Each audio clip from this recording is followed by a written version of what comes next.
Et je vous salue dans le nom précieux de notre Seigneur et Sauveur Jésus-Christ.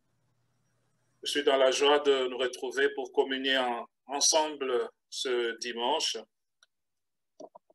Et nous allons nous entretenir autour de la parole de Dieu.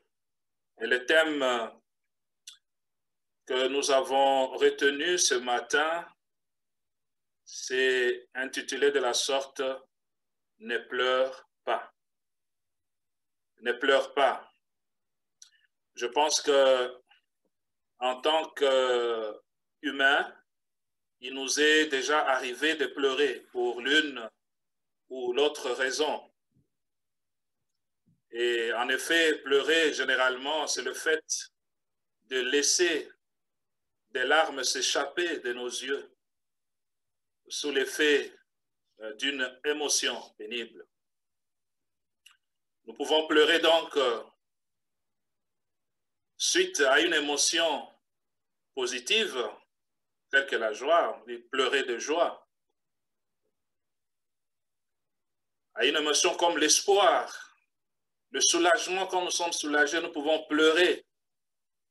Mais nous pouvons aussi pleurer, comme je l'ai dit, à cause d'une émotion qui est négative, telle que la tristesse, la peur, la douleur, la déception, la culpabilité, l'angoisse, la honte, ainsi de suite. Et le texte que je vous propose ce matin pour notre méditation fait référence à une personne qui pleure. Sans plus tarder, je vous invite donc à lire avec moi l'évangile de Luc au chapitre 7, du verset 11 au verset 17.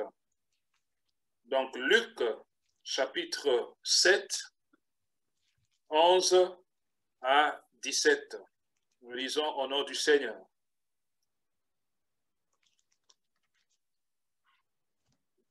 Le jour suivant, Jésus alla dans une ville appelée Naïn. Ses disciples et une grande foule faisaient route avec lui. Lorsqu'il fit près de la porte de la ville, voici, emporté en terre, un mort, fils unique de sa mère, qui était veuve. Et il y avait avec elle beaucoup de gens de la ville. Le Seigneur, l'ayant vue, fut ému de compassion pour elle et lui dit, ne pleure pas. Il s'approcha et toucha le cercueil. Ceux qui le portaient s'arrêtèrent. Il dit, jeune homme, je te le dis, lève-toi. Et le mort s'assit et se mit à parler. Jésus le rendit à sa mère.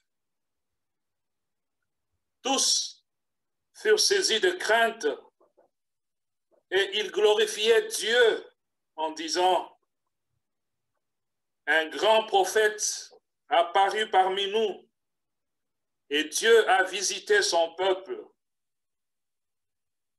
Cette parole sur Jésus se répandit dans toute la Judée et dans tout le pays d'alentour. Parole du Seigneur. Le bien-aimé dans le Seigneur, ce récit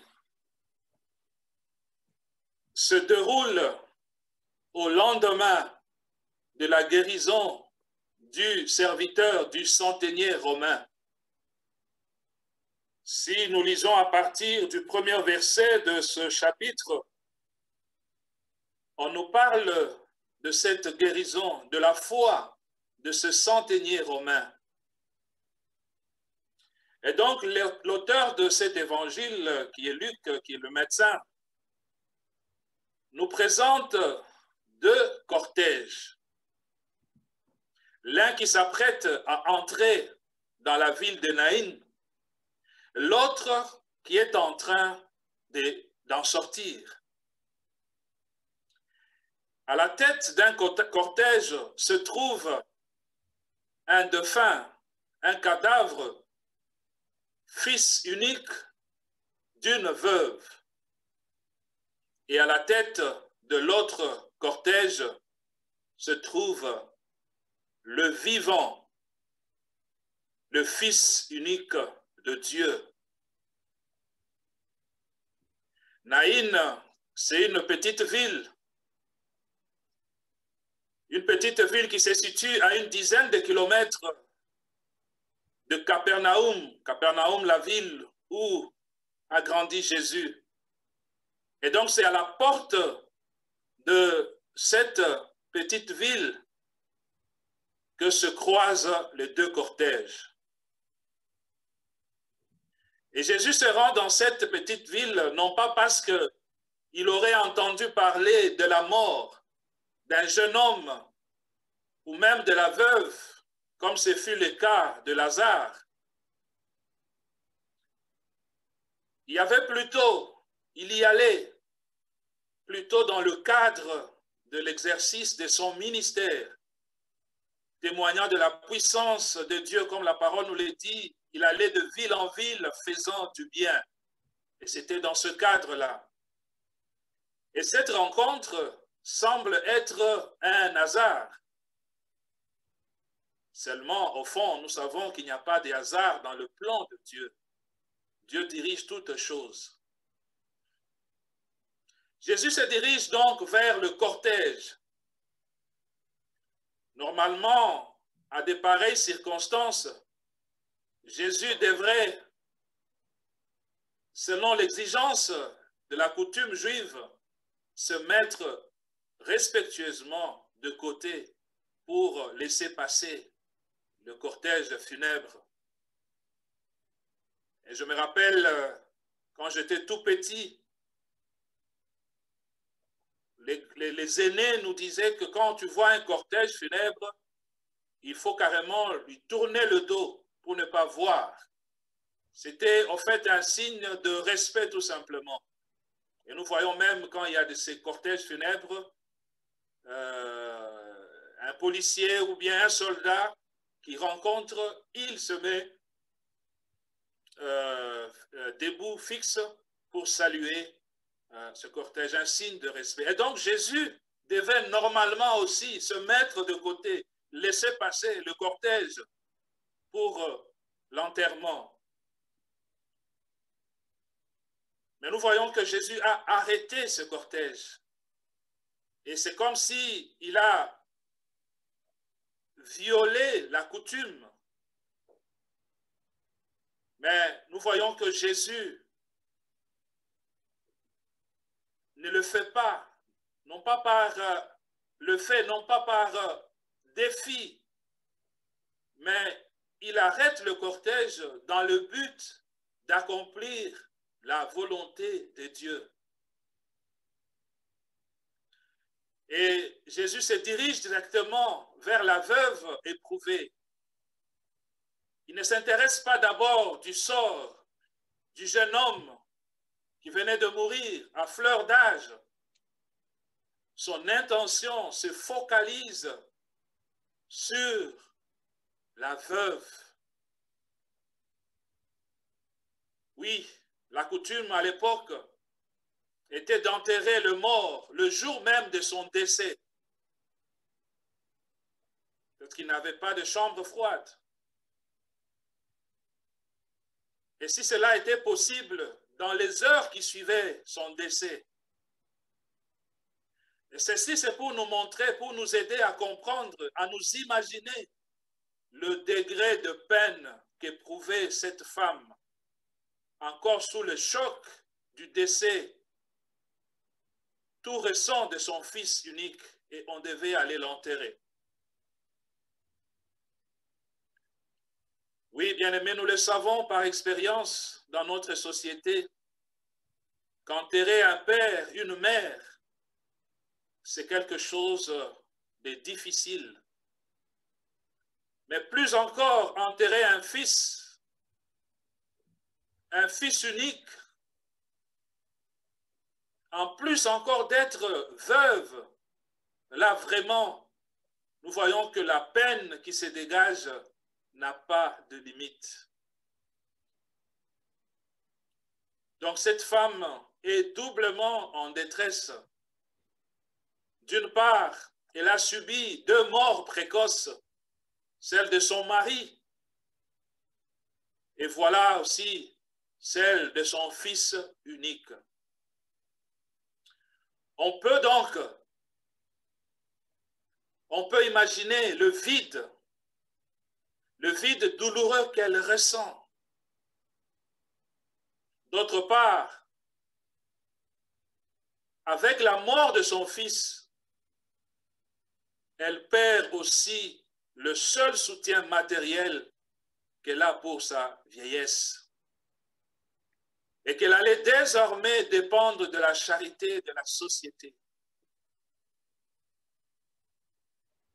Une veuve privée de son fils unique, quoi de plus touchant? Quoi de plus émouvant? Une telle occasion susciterait la sympathie humaine un peu partout. Et c'est ainsi que nous trouvons qu'une foule, comme le dit la parole, qu'une foule très considérable de la ville était avec cette femme, qui ne pouvait pas avoir de la peine pour une telle femme. Cependant, leur présence, quand bien même considérable, quand bien même importante, ne pouvait pas ramener ce jeune homme à la vie. Et donc, ils étaient tous impuissants, sans force devant cette réalité de la mort. Oui, le jeune homme était mort. Il ne pouvait qu'aller l'enterrer. Et donc, cette veuve accompagnée au tombeau, ce qui lui restait de plus cher, son dernier appui sur la terre. Et quand le Seigneur la vit, dit le texte, il eut compassion d'elle. Le Seigneur Jésus eut compassion de cette veuve. Être ému de compassion dans la Bible est une expression qui signifie être pris, être touché aux entrailles, être touché au-dedans. Donc le Seigneur fut touché au-dedans de lui-même. Nous remarquons que lorsque Jésus s'approche de ce cortège, personne ne l'a sollicité. Au nom de la veuve, personne ne l'a appelé comme nous voyons dans l'histoire du centenier romain qui est allé, qui a fait appel à Jésus-Christ. Mais ici, personne n'a demandé à Jésus de pouvoir le faire. Nulle part on nous dit que la veuve elle-même aurait vu Jésus et l'a appelé. Mais nous voyons tout simplement que lui-même, lui seul était ému jusqu'aux entrailles. Il était touché jusqu'aux entrailles à la vue du chagrin de la veuve et en considérant la perte de son fils unique. Et face à la profonde détresse de cette femme, Jésus n'a pas cherché 1000 mots pour s'adresser à elle, si ce n'est que avec 3 mots, ne pleure pas. Ne pleure pas. Ne pleure pas, bien-aimé, est une invitation à espérer. Ne pleure pas, c'est une invitation à croire. Et cette parole n'est pas une parole vaine. Au contraire, c'est une parole forte. Forte parce qu'elle s'accompagne d'une action qui va lui donner tout son sens. c'est la parole du Dieu vivant, la parole du Tout-Puissant. Et donc, ce n'est qu'après avoir terminé avec la veuve, ce n'est qu'après avoir parlé avec la veuve, après lui avoir dit « ne pleure pas », que Jésus-Christ va se tourner maintenant vers le cercueil. Il le touche. Il touche le cercueil. Et le mot ici traduit par cercueil signifierait probablement une civière de planches avec la palette ou un lit dessus. Et le corps du jeune homme était enveloppé dans un linge et on l'a étendu sur cette civière. Pourquoi? Parce que le cercueil était rarement utilisé par les Juifs. Et quand on parle de l'histoire de Lazare ou de Jésus-Christ, de la mort de Jésus-Christ lui-même, nous ne trouvons aucun cercueil. Donc c'était la coutume dans cette époque-là. Et donc, comme je l'ai dit, personne n'a appelé Jésus-Christ à intervenir. Et jusque-là, tel que Luc nous raconte l'histoire, jusque-là, nulle part on nous a montré qu'il a exercé son pouvoir dans le domaine de la mort. Il se pourrait bien que personne dans la foule ne pouvait s'imaginer que Jésus puisse faire quoi que ce soit, puisse prier, puisse relever, redresser ce jeune homme de son cercueil. C'était un cas où l'initiative ne pouvait venir que de lui-même. Alors il va prononcer une phrase simple, mais une phrase pleine d'autorité et d'assurance. Oui, c'est lui qui avait autorité et à qui appartenaient les issues de la mort, déclare: jeune homme, je te le dis, lève-toi, lève-toi.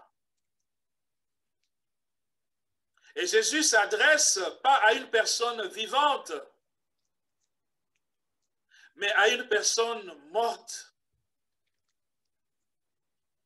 Sûr et certain, Jésus était sûr et certain que cette personne, bien que morte, lui obéira comme si elle était en vie. Jésus ordonne, comme la Bible le dit, il appelle à l'existence des choses qui n'existent pas. Il a rappelé, il a appelé ce jeune homme à la vie parce qu'il a le pouvoir. Et donc Jésus ici est en train de montrer sa force, sa domination sur la mort. Et les effets sont immédiats. La Bible nous montre que celui qui était mort, ce jeune homme qui était mort, va se redresser. Il se redresse. Sans aucune aide, il se redresse. Comme Jésus-Christ avait parlé à Lazare. Lazare sort, alors qu'il y avait déjà 4 jours qu'il était sous terre. Lazare va sortir. Et Jésus va dire, déliez-le. Et nous voyons ce jeune homme aussi se redresser. Certainement, quand il s'est redressé, on l'a délié. Parce que juste après, l'effet de la puissance de Jésus se manifeste. Il a commencé à parler. Le jeune homme a commencé à parler. Et Jésus-Christ va le rendre à sa mère. Comme pour dire, voilà pourquoi tantôt je t'ai dit ne pleure pas. Si je t'ai dit ne pleure pas, c'est pour que je puisse te rendre ton fils. Ton fils est vivant.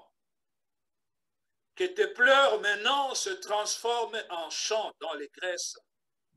Que tes pleurs se transforment en cris de joie.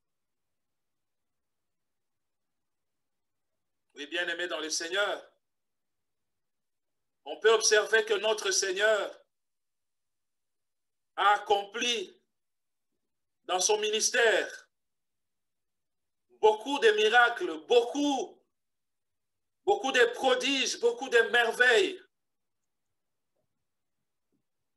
C'était soit à la demande ou au désir des membres de la famille de la personne malade.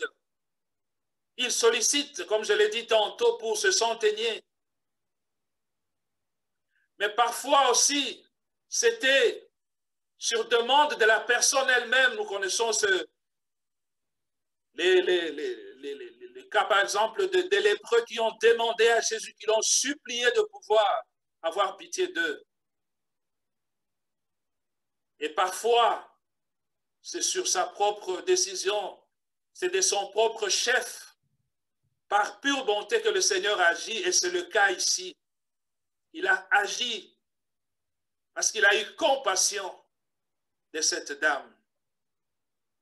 Et donc, celui qui ne bougeait pas se redresse, il s'assied et il commence à parler. Quel miracle que le Seigneur accomplit. Alors que tout espoir était perdu, alors que les gens étaient en pleurs, en larmes, le Seigneur transforme leur situation, leur émotion négative en émotion positive. Et le fait de voir ce jeune homme se redresser va susciter la peur. La peur s'empara de tous ceux qui étaient là, parce que c'est quelque chose qu'ils n'avaient jamais expérimenté. Et ils vont commencer à glorifier le Seigneur. À glorifier le Seigneur en disant, un grand prophète s'est levé parmi nous et Dieu a visité son peuple. Oui, bien-aimé dans le Seigneur, lorsque Dieu visite son peuple, cela suscite la louange, cela suscite les actions de grâce, parce que Dieu visite son peuple. Et notre Seigneur, il est le même hier, aujourd'hui et éternellement. Nous voyons que ces gens ont eu à apprendre à connaître Dieu comme ils ne l'avaient jamais connu. Oui, lorsque Dieu agit dans notre vie, lorsque Dieu se manifeste dans notre vie, nous apprenons à le connaître. Nous apprenons à lui donner un nom. Et nous voyons au travers l'histoire de la Bible tous ces gens qui ont eu à expérimenter les merveilles, les visitations de Dieu, ils ont toujours donné un nom à Dieu. Le Dieu qui pourvoit, le Dieu qui guérit, le Dieu qui combat. Oui, bien-aimé dans le Seigneur, lorsque Dieu te visite, cela suscite en toi, cela fait ressortir en toi des paroles de louange pour glorifier ce Dieu. Ne pleure pas. Ne pleure pas, mon frère. Ne pleure pas, ma sœur.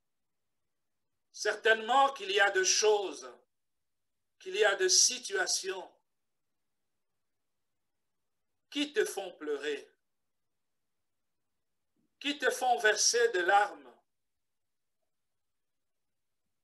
Et cela t'amène dans le désespoir.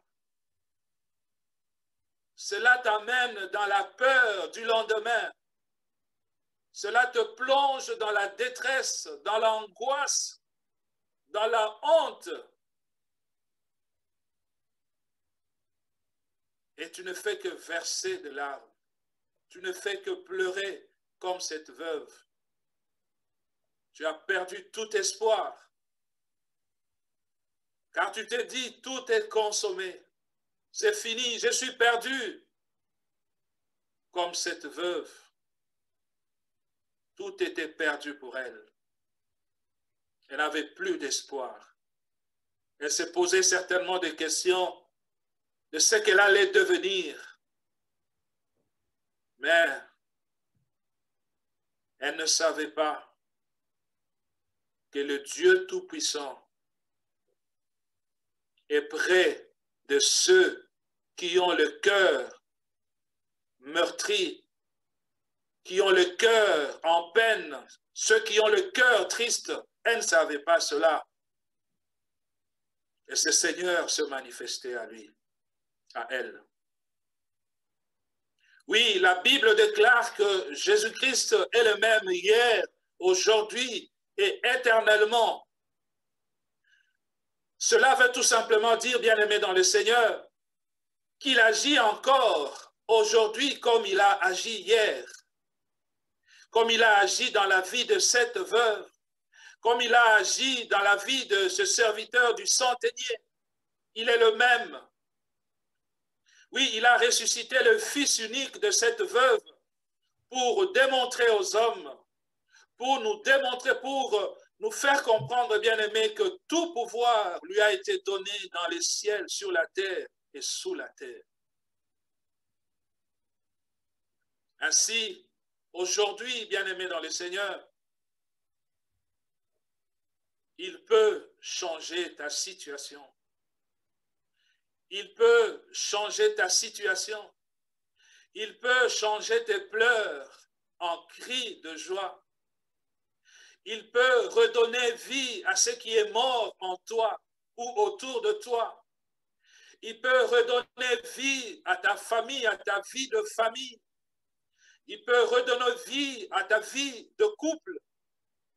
Ce qui est mort dans ta vie professionnelle, le Seigneur est capable de redonner vie à cela. Si tu as perdu espoir, le Seigneur est capable de te redonner l'espoir, afin que tu le glorifies. Et en cet instant, il te dit, ne pleure pas. Ne pleure pas. N'est-ce pas, bien-aimé dans le Seigneur, une chose immense que de savoir que Dieu ressent et prend soin des douleurs de ses créatures. Cette dame n'a pas appelé Jésus-Christ, mais Jésus-Christ a senti la peine de cette femme. Et il est venu. Il a de la compassion, même si le péché et la rébellion sont la cause de toutes ces choses. Mais il aimerait se faire connaître à chaque cœur qui est affligé, à chaque cœur qui est meurtri, comme il s'est fait connaître à la veuve endeuillée de Naïn. Oui, c'est Dieu. Il veut compatir à ta douleur. Il veut soulager ta douleur, ton cœur qui est opprimé. Bien-aimé dans le Seigneur, notre Dieu n'est pas lointain. Notre Dieu n'est pas extérieur à notre réalité. Au contraire, il s'est fait proche jusqu'à être pris aux entrailles, jusqu'à être touché au plus profond de lui-même. Oui, par ce récit, tu peux comprendre aujourd'hui que Jésus pénètre au cœur de ta douleur en te disant, ne pleure pas, sèche tes larmes. Il dit ceci pour toi, car je connais le projet que j'ai formé sur vous, dit l'Éternel, projet de paix et non de malheur, afin de vous donner un avenir et de l'espérance. Jérémie 29, verset 11. Ne pleure pas, mon frère, ne pleure pas, ma sœur, parce que Dieu est le maître de temps et de circonstances. Il est au contrôle de la situation. Même si jusque-là, tu ne vois pas le bout du tunnel, Même si la nuit semble très longue, bien-aimé dans le Seigneur, sache que Jésus-Christ, l'étoile brillante du matin, le soleil de justice, va dissiper les ténèbres qui environnent ta vie et tu verras la lumière. Au temps marqué, il va te visiter, comme il a visité cette veuve. La Bible déclare, il fait toutes choses bonnes en son temps. Ecclésiaste 3, verset 11. Ne pleure pas. Ne pleure pas mon frère, ne pleure pas ma sœur. Jésus-Christ est celui qui est capable d'essuyer tes larmes, de changer ta situation, tes pleurs en cris de joie, ta situation désastreuse en victoire éclatante. Oui, Jésus sait s'occuper des cœurs qui sont dans l'abattement. Il a donné le jeune homme à sa mère pour prouver effectivement qu'il n'est pas insensible à sa douleur. Oui, il n'est pas insensible à ta douleur. Il est capable d'essuyer tes larmes et tu ne te souviendras plus de cette page sombre de ta vie. Il a dit, ce qui est impossible aux hommes est possible à Dieu. Peut-être que tu as complètement perdu espoir. C'est-à-dire que dans cette situation, c'est fini. Je suis perdu. Mais il dit que ce qui est impossible aux hommes est possible à Dieu.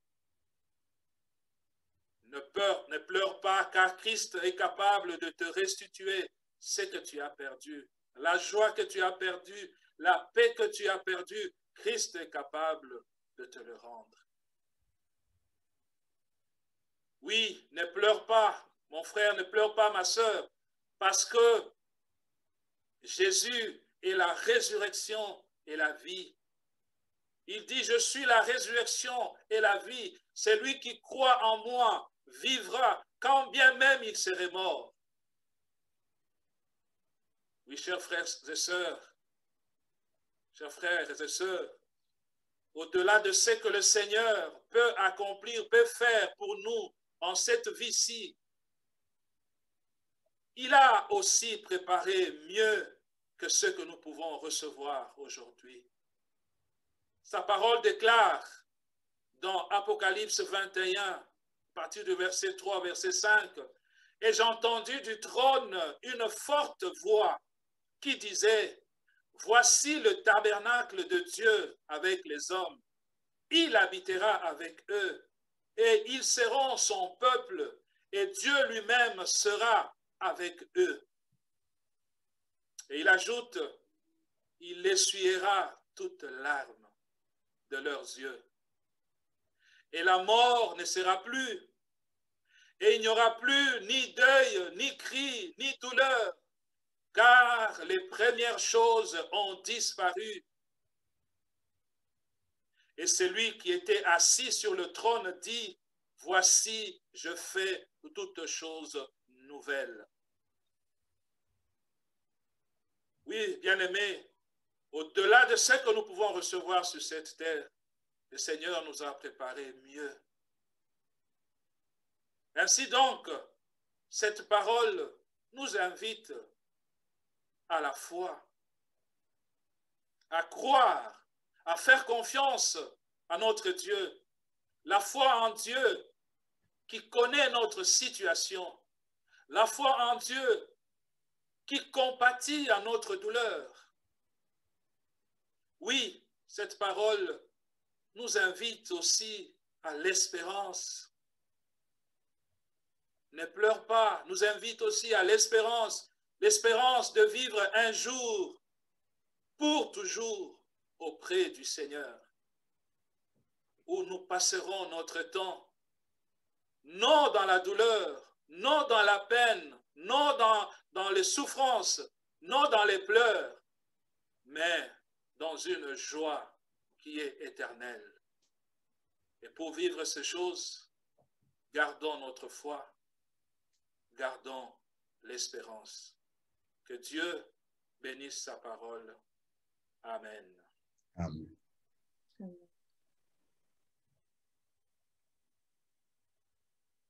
Nous allons prier.